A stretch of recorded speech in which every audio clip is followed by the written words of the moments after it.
we started to research the circular economy, we looked into industry, infrastructure, education and politics, and many things pointed to Holland. So we've come here to investigate.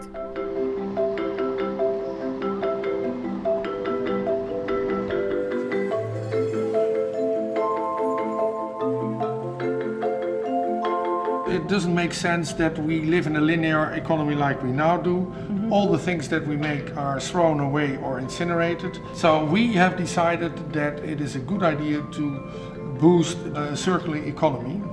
And that is why we adopted the cradle-to-cradle concept. Cradle-to-cradle is about making products of such pure materials that you can endlessly recycle it. It is so logical, because why would you not make products from totally safe and pure material if it is doable?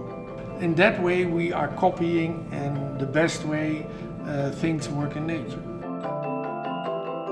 What we see now is that industries are picking up cradle-to-cradle, circular economy, biomimicry, concepts like that, and are moving ahead. The Dutch have a tradition of working with nature, and the cradle-to-cradle principles are very familiar to the way Dutch people think about nature.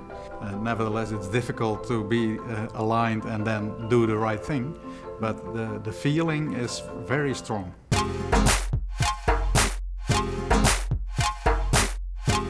600,000 tonnes of floor covering goes to landfill each year in the UK, which is a huge amount of waste. But some companies are turning that on its head, and DESSO here in Holland is certainly one of them. I think what's fascinating for me talking to you is that you see cradle to cradle as a business opportunity. If you look to our market share, it went up in the carpet tile market from 15% in 2007 to 21%. Our profitability, our EBIT, went up from less than 1% in 2006, and now we are at 9% EBIT year to date. This gives credibility to the cradle-to-cradle concept. That enables me to convince other entrepreneurs to take the same route.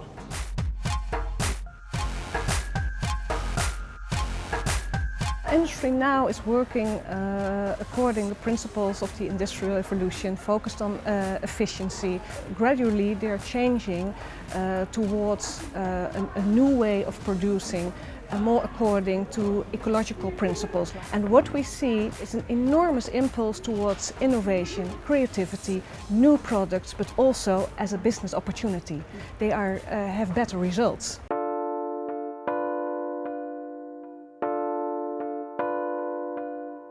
Rudi, you've been working in this space for several years. Yeah. Do you see a change in how companies and even thoughts are working together? I mean, you guys know each other because you're working on a similar project. Yeah. How did that happen? Basically have the same philosophy, and because of the need of cooperation, because of the similar problems you have or challenges you have, everybody is looking for a way to connect with each other. It is a rather small group that really pushes things forward. In these kind of developments you have also to work together with other people. You need a lot of knowledge to get it done, and also in circular economy type of solutions you never can do it alone. You need a collaboration in the chain to make it happen. Working together in business is all well and good, but it's not enough on its own. We focus on discussing with the government how we can together become more sustainable in Holland, because that's still a big challenge. Whatever you do as a government is you need to enhance the quality of the work in companies instead of controlling what they are doing. And when you then look to the way of the government can work on it, you need to think about the conditions that you can influence where companies can perform better. As a company, it's much more interesting because you become an organization with a positive agenda. Like you said before, up to now everyone is trying to minimize the things they don't do right.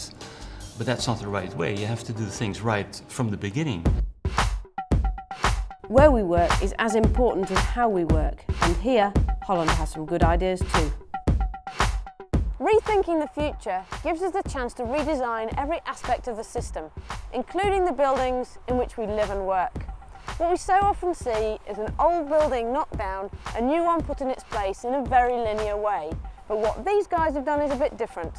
They've kept the heritage whilst giving the building a whole lot of character too.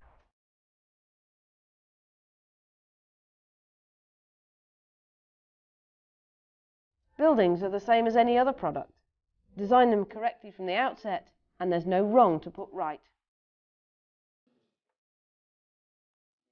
These are thermal solar panels, and we use them to take the heat from the sun, and with that we actually warm water.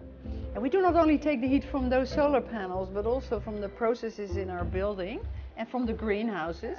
I understand the energy of the building to run it, but what about the materials that actually built the building?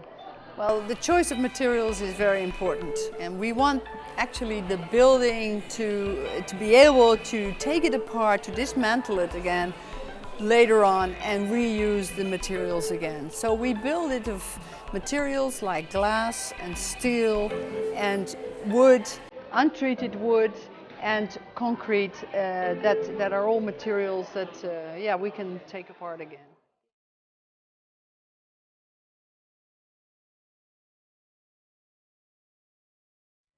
As an ecologist, I've been preaching the way nature works, let's say, and in nature, like, there is no waste. We see a circular economy, and I think if we do our economy the same way as these ecological principles, on the basis of these ecological principles, you in fact see that there is no antagonism anymore between ecology and economy, and they are harmonized.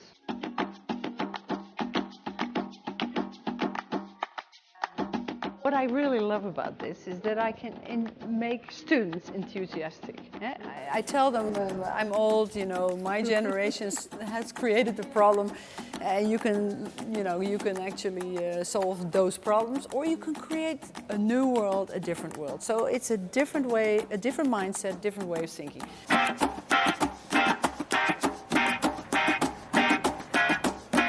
It seems pretty clear to me that Holland is leading the way when it comes to redesigned thinking. So it's no surprise perhaps that people come from all over the world to study here. Marieke, we're here in Amsterdam and you live here working as both a politician and in education. How is that evolving? Well, it's slowly evolving. We have two challenges to face there. Because one, nature and environmental education is sometimes part of the curriculum, but not on a solid base. And the other thing is, when it is still about doing things less bad instead of doing things good. So we have to try to get this into the system on a solid base, and we have to try to get the content of nature and environmental issues more towards life principles, towards doing things good. Industries ask for different types of education. They want people with new skills aboard. Redesigning the way we live, work and exist means looking at every level of society. The products we use and how they're made, the buildings we live in and how they're built, and how we educate the next generation. Creating the circular economy is obviously a huge challenge, but what's been interesting here in Holland is that they have an advantage through working together. Nationally, they're pooling their ideas and resources, and they're making this happen on a national scale.